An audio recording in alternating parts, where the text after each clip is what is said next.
tiene receptores para la AMPA, ¿no es cierto?, que entra, y NMDA. Estamos hablando ahorita del NMDA. Además, la misma neurona tiene receptores de glicina. Entonces, si se dan cuenta, la glicina, ¿qué hace? Mete cloro, por tanto va a hiperpolarizar. El glutamato, el que trae el dolor, va, junto con el AMPA, van a estimular potenciales de acción del dolor. Hemos dicho de que está cerrado. Vamos a volver atrás un momentito aquí, fíjense, aquí. Está cerrado siempre y cuando tenga, el receptor NMDA está cerrado, siempre tenga una polaridad inferior, por decir aquí, menos 95. Cuanto más negativo está bien cerrado por el magnesio. Entonces, cuando sube por encima de 90, o sea, quiere decir que se hace menos negativo, entonces el magnesio se va a salir de aquí. En este caso, de 90 para abajo, se mantiene el magnesio y está cerradito. Entonces, si es que tenemos, fíjense, el glutamato, no está, un momentito, no me dicen nada tampoco, estoy sin puntero láser. Fíjense, el glutamato viene y estimula su receptor y va a estimular el receptor AMPA, en el cual entra fácilmente el potencial de acción, y el receptor NMDA, que está cerrado por el magnesio. Entonces, aquí no entra el potencial, aquí solamente. ¿Cuándo se abre el NMDA? Cuando hay muchos potenciales. Por ejemplo, aquí viene el potencial de acción del dolor y solamente el AMPA va a seguir. Es un dolor 5 pequeño. El NMDA está cerrado por magnesio. Pero ¿qué pasa cuando hay múltiples estímulos de dolor? Entonces, tanto el potencial de acción va a empezar a actuar y va a cambiar la polaridad. Aquí era menos 90, ¿no es cierto? Por eso estaba cerrado, pero ahora ya se hace menos negativo. Entonces, el magnesio se sale y el calcio entra. Entonces ya tenemos los dos, el AMPA y el NMDA están activados. Y eso dice aquí, ¿no es cierto? Cuando es más negativo está el magnesio, de 90 y más negativo. Pero si está menos negativo, entonces el magnesio se sale. Entonces depende de las polaridades. Ahora, hablando de eso, ya volviendo a nuestro ejemplo aquí, el glutamato siempre va a estimular el dolor, siempre, ¿no? Pero tenemos nosotros ahí la neurona glicinérgica que va a hiperpolarizar. Entonces, cuando el dolor, el NMDA va a ser activado, quiere decir que es un dolor muy fuerte, no es un dolor débil. El AMPA se activa con un dolor débil, el NMDA con un dolor fuerte, porque ha habido mucho potencial de acción, por eso que el magnesio no está aquí. Cuando el NMDA se abre, entonces tenemos ahí el glutamato, pero tenemos también la glicina, los dos. Los dos van a abrir el NMDA, no solamente el glutamato. ¿Por qué está ahí un receptor positivo y uno negativo? Porque el negativo controla la cantidad de potencial que va a entrar. O sea, estamos hablando no de un receptor, de miles de receptores. Y ahí tenemos la glicina, que va a modular, no va a permitir que el dolor sea incoercible. Por eso es que la glicina está ahí, controlando, ¿no es cierto?, que el dolor no sea mucho. Entonces se despolariza y hay dolor. Pero si hay mucho aumento de dolor, la glicina entra en juego y va a hiperpolarizar, entonces va a suprimir y la sensación dolorosa va a calmar. Entonces, esto se produce en el sistema nervioso central, en la médula espinal, el tronco cerebral, de manera que nosotros podemos tolerar el dolor regularmente gracias a esta disposición. Repito, el glutamato, para abrir su canal y hacer un dolor muy fuerte, siempre tiene que estar en la glicina, que controla que ese dolor no se pase de la raya. Entonces la glicina con el glutamato recién se abre el NMDA y va a despolarizar, claro, pero va a estar controlado por la glicina. Y si el dolor es muy fuerte, la neurona glicinérica va a abrir el canal de cloro y va a hiperpolarizar y va a suprimir la sensación dolorosa. Entonces, de esa forma se puede controlar normalmente en el sistema nervioso central. Estamos hablando de la médula espinal, ¿ya? Entonces, esto pasa todo el tiempo. Ahora, es muy triste cuando se inhibe la glicina.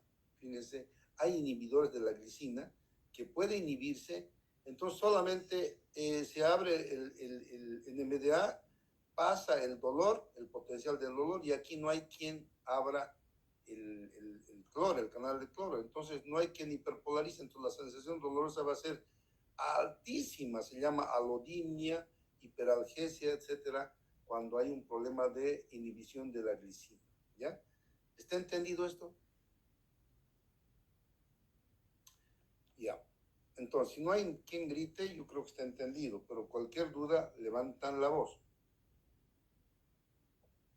Entonces, hemos repetido esto ya también en la clase. Ahora, vamos a ver el receptor sigma.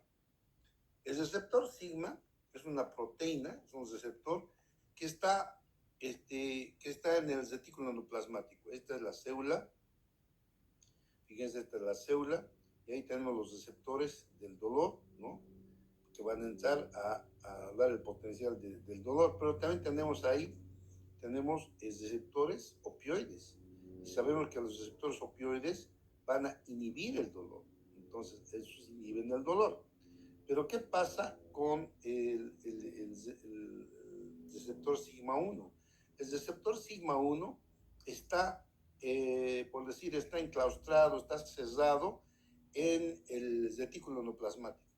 ¿Cuándo sale el receptor sigma 1? El receptor sigma 1 sale cuando también ha entrado mucho potencial de acción y tenemos mucho calcio aquí que está despolarizando, entonces suelta el receptor sigma, ¿no es cierto? ¿Para qué sirve el receptor sigma? El receptor sigma sirve para la neuroplasticidad. ¿Qué quiere decir? Cuando cuando la célula se ha lesionado, entonces el receptor sigma controla que haya nuevas proteínas, que haya potencial de acción, que haya nuevas sinapsis, que crezca el axón. O sea, es un estimulador, es un pro vida. El receptor sigma ayuda a que la célula viva y no muera, es antiapoptótico. Pero en el dolor solamente el receptor sigma perjudica, porque en su afán de hacer plasticidad, de hacer crecer el axón, etcétera, el receptor sigma lo que hace es meter calcio, porque para eso, para que crezca, para que funcione la célula, tiene que haber potencial de acción, tiene que haber ATP. Entonces, todo eso hace que tenga eso, y fíjense, tenemos que el receptor sigma propicia que haya más calcio, porque en el retículo plasmático hay, suelta el calcio, abre más canales de ácido glutámico, entonces más calcio y ácido glutámico va a hacer que el potencial de acción fácilmente se abra, porque el ácido glutámico es el neurotransmisor del dolor. Y si el receptor sigma abre más canales de ácido glutámico, el dolor va a aumentar. Entonces, el receptor sigma, en su afán de trabajar en la plasticidad neuronal, lo que hace es provocar dolor, mayor dolor. ¿Y eso cuándo pasa? Cuando el dolor es crónico. Nunca pasa en dolor agudo. El receptor sigma está enclaustrado en el retículo plasmático todo el tiempo. Ustedes y mí está enclaustrado, no hace nada. Cuando se activa, cuando sale, cuando el dolor es crónico, cuando el dolor no se ha curado, cuando hemos dejado pasar mucho tiempo, ese dolor va a hacer que haya más calcio aquí y se suelte el receptor sigma, y el receptor sigma va a interpretar de que la célula está dañada y de que hay que hacer plasticidad. Y en su afán de hacer plasticidad va a activar el ácido glutámico, va a entrar más potencial de acción del dolor, va a abrir canales de calcio, va a haber más activación del dolor, entonces produce dolor. Entonces fíjense cómo, pese a que haya opioides endógenos ahí, no va, el opioide endógeno lo único que hace es estimular el receptor sigma para que haya más calcio y más ácido glutámico, por tanto más dolor. Ese es un problema, por eso se llama dolor paradójico producido por opioides. Esto es muy frecuente en la clínica.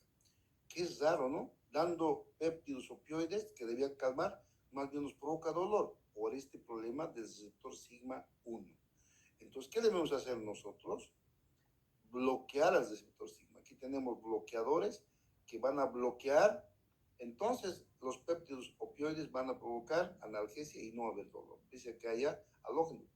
¿Qué son los halógenos? Son los estímulos de dolor. Entonces, pese a que haya estímulos de dolor, los péptidos no van a provocar, van a hiperpolarizar, no va a haber calcio, van a ser los canales de calcio. Entonces, si cierran los canales de calcio, hiperpolarizan, es inexcitable. Pero sin embargo, si el receptor sigma está activo, ¿qué va a ser inexcitable? Si él abre más canales de ácido glutámico, propicia más calcio, entonces más actividad y mayor dolor. Ese es un problema que en medicina se llama dolor paradójico producido por opioide, ¿ya? Y está bien explicadito aquí, lo que en hojas, está en una planita para que ustedes entiendan. ¿Alguna pregunta hasta aquí?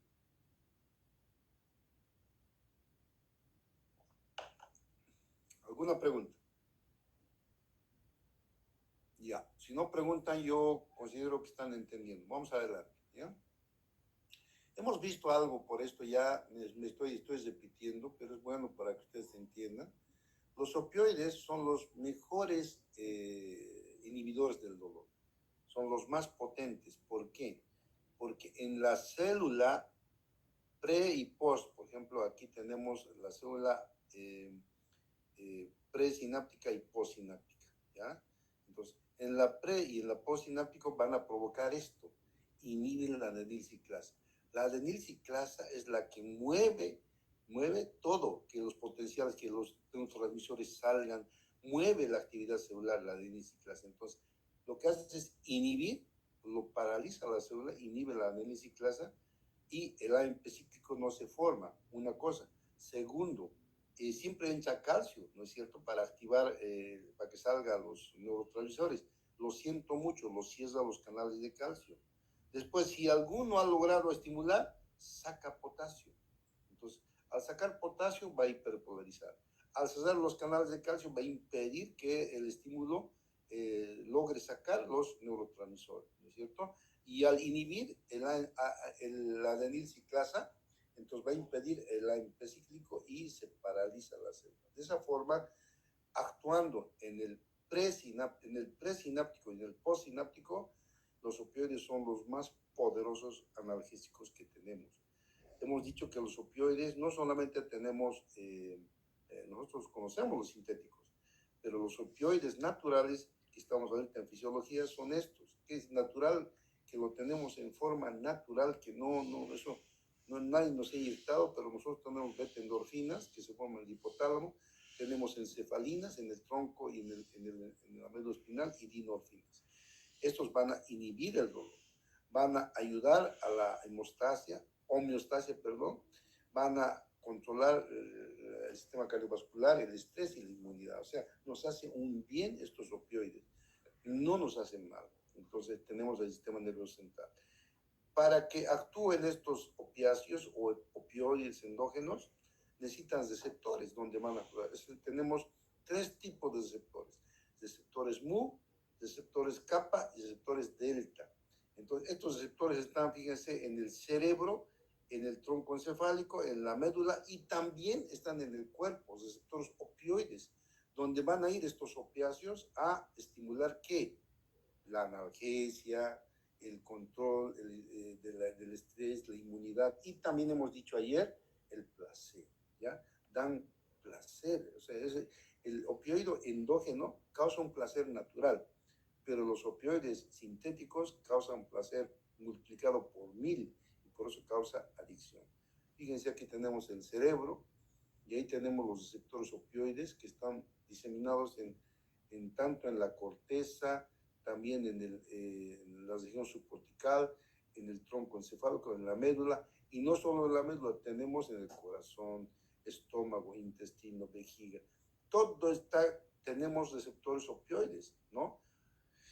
Mu, kappa y delta, ¿ya? Estos van a provocar, por ejemplo, hemos dicho, ¿no? En el intestino, ¿qué provoca? ¿Qué hace? Hemos dicho, ya me contestó, ¿se acuerdan? Hiperpolariza, por tanto, si hay hiperpolarización, no hay potencial de acción, está quieto, y eso va a provocar una constipación. En la vejiga va a querer orinar el individuo, pero los relaja porque está hiperpolarizado, no hay potencial de acción de contracción, por tanto, va a haber un vejigoma así lleno de orina, no va a poder orinar, ¿no? Entonces, eso hemos hablado en clase, estoy repitiendo para que ustedes se aclaren sus dudas.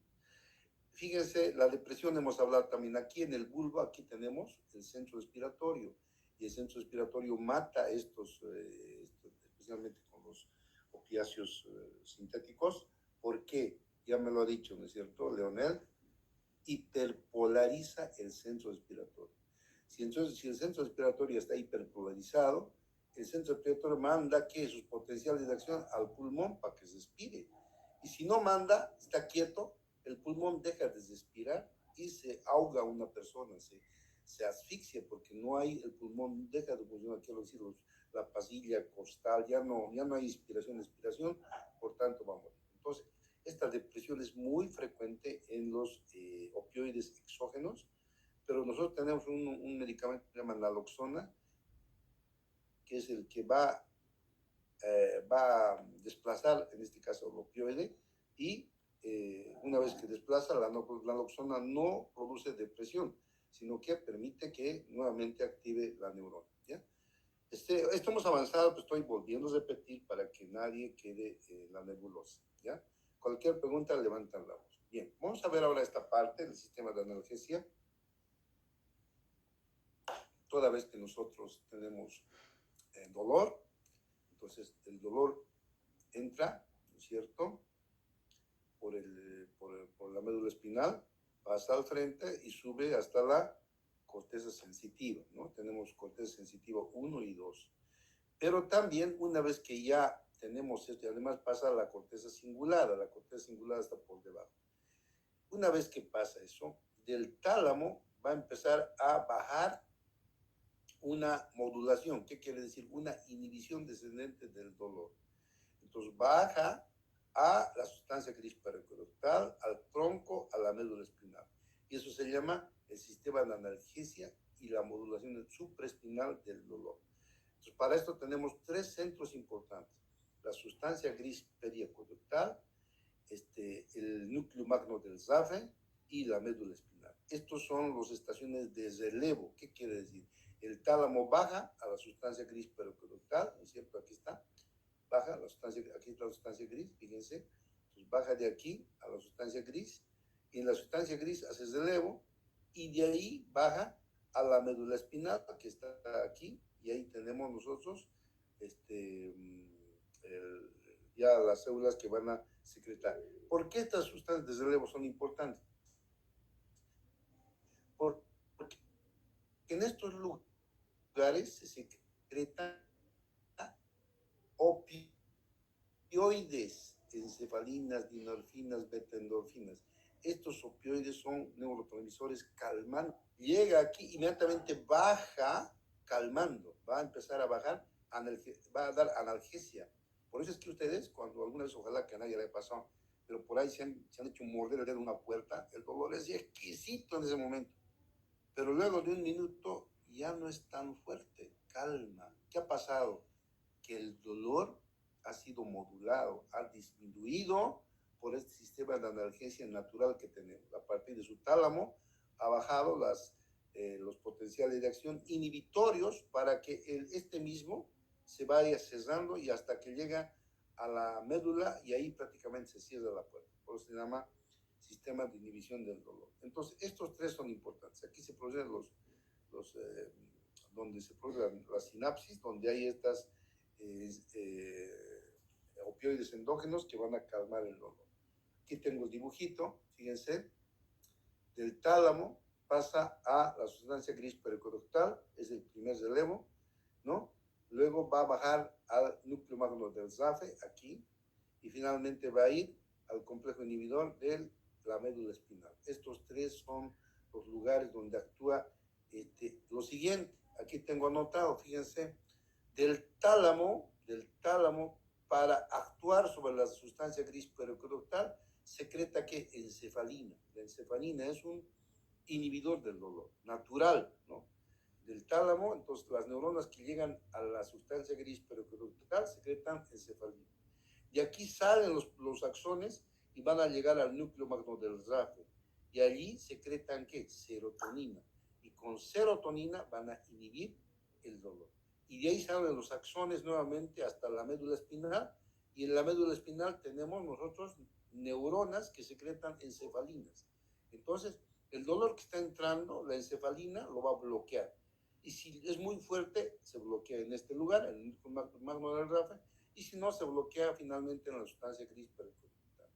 El dolor va a ir cediendo en forma natural. Eso se llama la modulación descendente del dolor. ¿Quién no está entendiendo?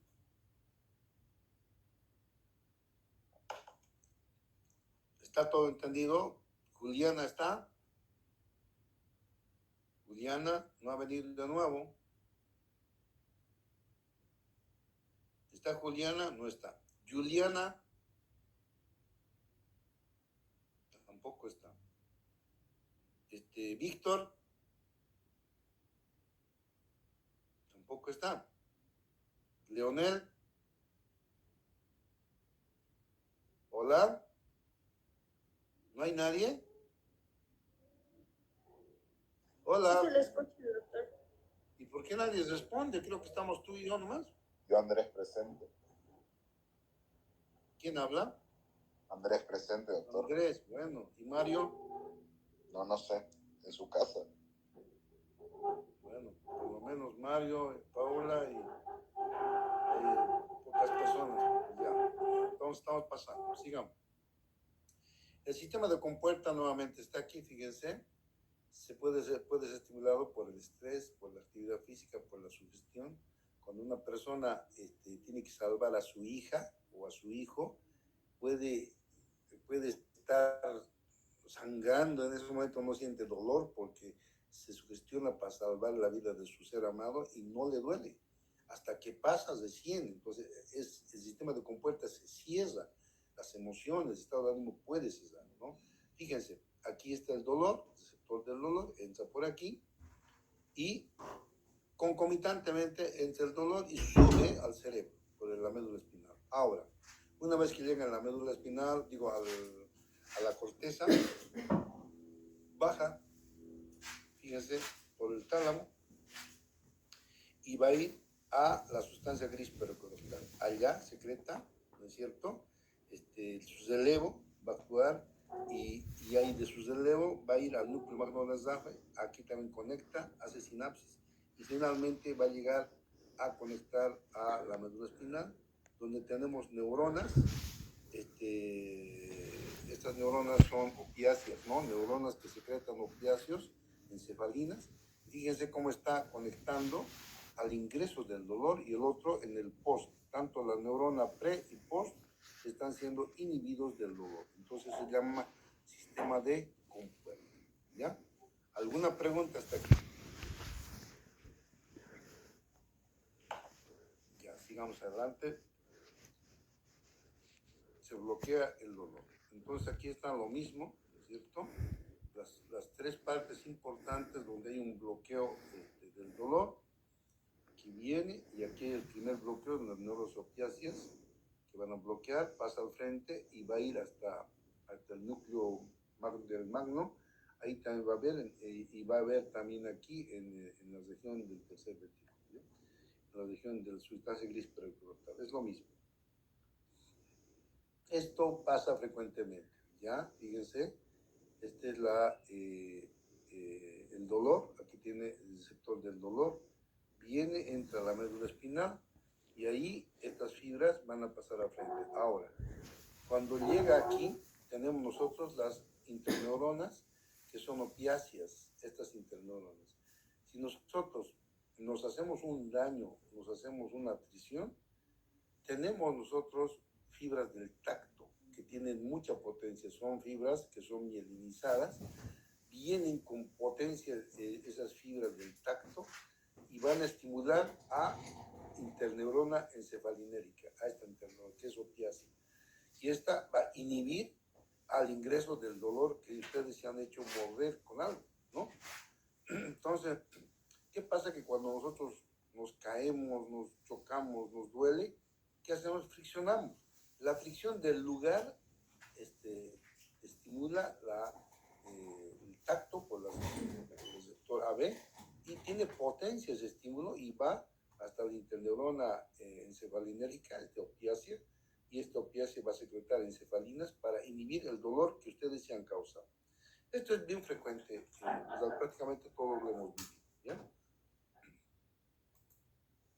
La modulación clínica del dolor, entonces, nos podemos modular con anestésicos aquí donde se ha lesionado, podemos poner la anestesia al ingreso a la médula espinal, podemos también colocar ya tenemos nosotros el líquido cefalosaquídeo, ahí se puede colocar, ¿no es cierto? Y finalmente podemos en el mismo cerebro, ¿ya? Esas son las formas donde se puede bloquear el dolor. Bien, ahora vamos a avanzar un momentito, vamos a ver algo del cerebro. Vamos a ver algo del cerebro. Entonces, ¿están ahí? Por favor, a ver, quiero ver quiénes están, porque solamente me ha contestado la señorita Paula, me ha contestado el joven Andrés, Víctor creo que no está Juliana, no está la Juliana con Y, no está Leonel, no está Mario, no está Sergio, realmente cualquier cantidad de faltas. A ver, háganse a conocer quién está. ¿Quién está? Sergio. Sergio está. Bueno, ya. Sí, doctor. Vamos a ver algo del cerebro para continuarlo el día lunes nomás ya, pero ya la práctica de esto les voy a pasar el día viernes en la noche después del examen, ¿ya? Para que ustedes trabajen sábado o domingo. Ya la próxima semana podamos calificar. Entonces, fíjense, vamos a ver al cerebro. Vamos a entrar ahora en el cerebro, cómo se controla la función motora, cómo se controla la actividad neuronal. Entonces, vamos a ver cerebro. Fíjense, en el cerebro, ¿ya? Tenemos estas partes. Generalmente, en los libros dicen, tenemos en el prosencéfalo, tenemos en el mesencéfalo, tenemos en el zombencéfalo, y no sabemos qué es eso. Entonces, tenemos que aprender que esto es el cerebro, esto, ¿ya? Ahora, ¿qué es el prosencéfalo? Cerebro anterior. Todo esto que ven aquí es cerebro. Ay, caramba, no se está viendo ahí. Calladitos están, no dicen nada. Uy, estoy triste, che. Son 10 gatos, creo, los que están. Fíjense, este es el cerebro anterior. Hablo para Andrés, para Leonel, para los que están, para Sergio. ¿Ya? Los demás, ni modo, ¿qué voy a hacer? Fíjense, este es el cerebro anterior. Este es el cerebro medio, este pequeñito, ¿ya? El mesencéfalo. Y este es el zombencéfalo, la parte posterior. Cuando hablamos, tenemos un tumor a nivel de cerebro anterior, nos estamos refiriendo prácticamente encima, la corteza cerebral, la región frontal, parietal y parte del occipital. Y cuando hablamos de cerebro medio, el mesencéfalo está en el centro del cerebro. Esta es la parte más inaccesible, por decir. Y tenemos el cerebro posterior, que es el zombencéfalo, ¿ya? Es la forma que hablan los libros, y he traído esto para que ustedes se ubiquen. Entonces, fíjense, aquí está el cerebro, y tenemos ahí una conexión entre el cerebro, entre el hemisferio cerebral y el otro, ¿no es cierto? Los dos trabajan juntos, y ahí está la disposición del el cerebro frontal, parietal, temporal, occipital, cada uno con su propia actividad. El frontal se encarga de la planificación y la conducta. El parietal es un área de opción, porque está en área primaria y secundaria sensitiva, ¿no es cierto? Ahí está la comprensión y el lenguaje. El temporal para el oído, ¿no es cierto? Y el occipital para la visión. Entonces, esta es la disposición del cerebro general. Por debajo de la corteza, aquí está la corteza, que es bien gruesa, tenemos la sustancia blanca, ¿ya? Y debajo de la sustancia blanca tenemos estos núcleos, que se llaman los núcleos de la base. Estos núcleos de la base son bastante voluminosos, son parte del cerebro que vamos a estudiar también. Entonces, hasta aquí que entiendan me interesaría mucho. Fíjense, aquí está el cerebro, prosencéfalo, rombencéfalo y diencéfalo. Es esta parte del mesencéfalo y esta parte central, diencéfalo. Entonces, ahí está bien estratificado nuestro cerebro. Vamos a avanzar en la basera hematoencefálica. Fíjense, la basera hematoencefálica, no se olvide nunca nadie, es la pared vascular. Aquí tenemos la pared, esta es la pared vascular.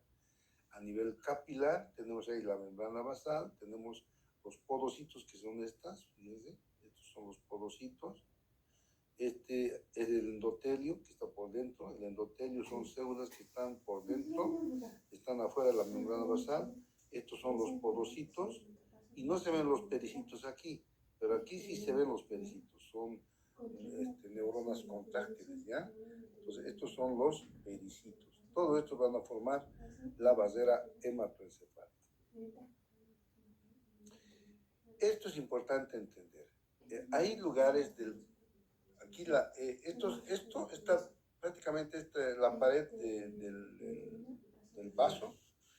En general es así, ¿ya?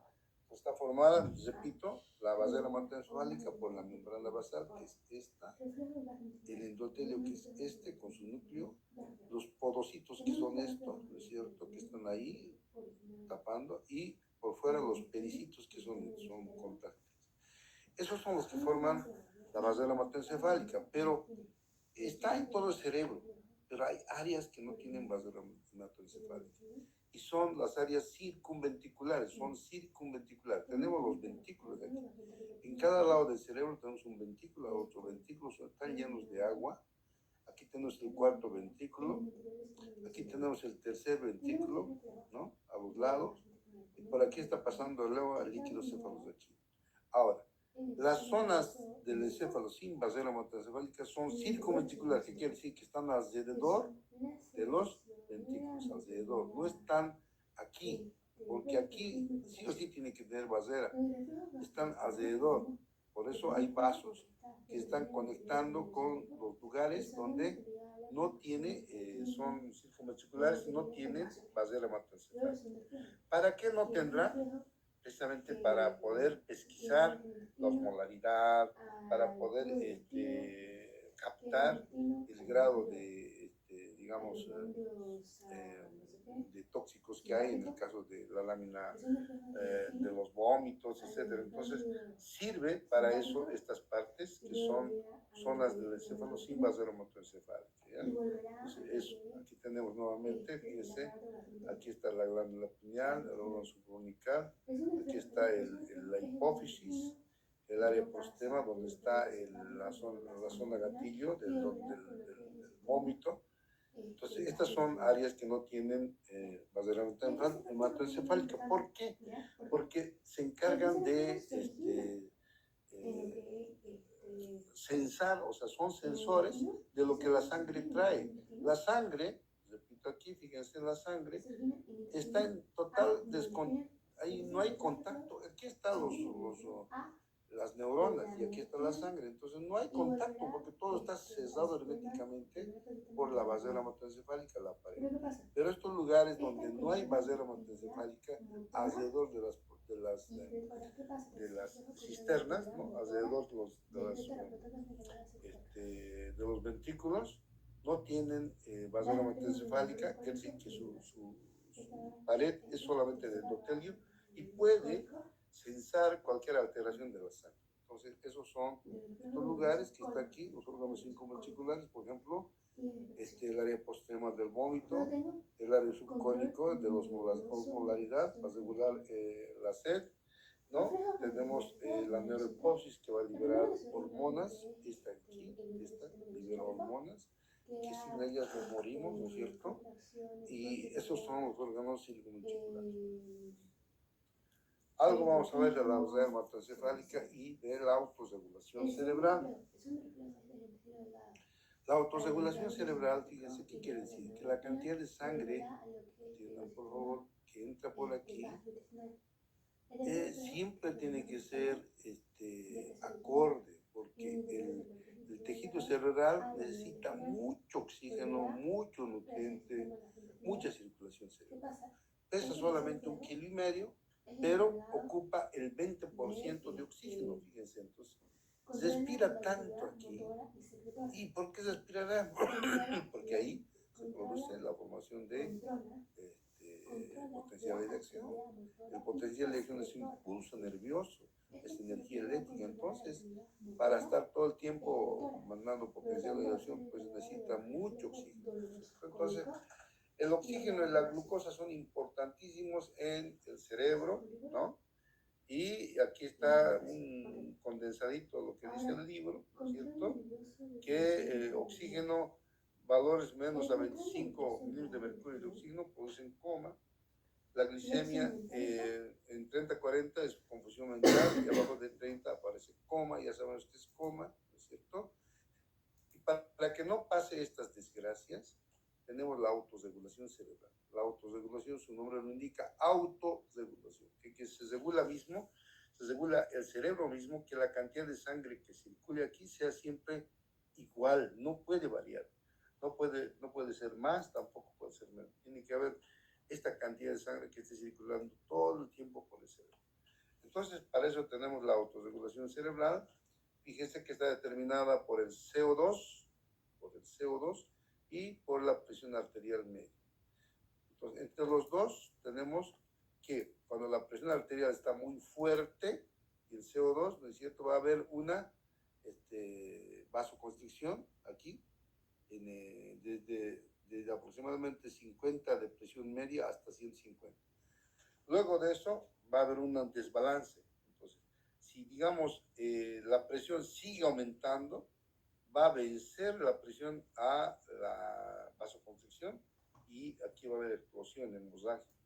Y al revés, si es que no hay presión arterial buena, por debajo de 50 se permite que el vaso sanguíneo lleve cualquier cantidad de sangre, precisamente porque necesita, porque no hay. Pero menos de 50 ya lejos de llevar sangre, empieza a llevar menos cantidad de sangre y eso va a actuar en contra, provocando hipoxia en el paciente. Bien, jóvenes, hasta aquí vamos a llegar, ¿ya? Cerebro, corteza prefrontal. Mándame por favor la lista, señorita Paula, porque veo que han sido muy pocos. Mándame a ver quiénes son, quiero ver, no se desconecten todavía, quiero ver quiénes están. Un momentito, vamos a ver, un momentito. Ya. Vamos a ver dónde están los componentes.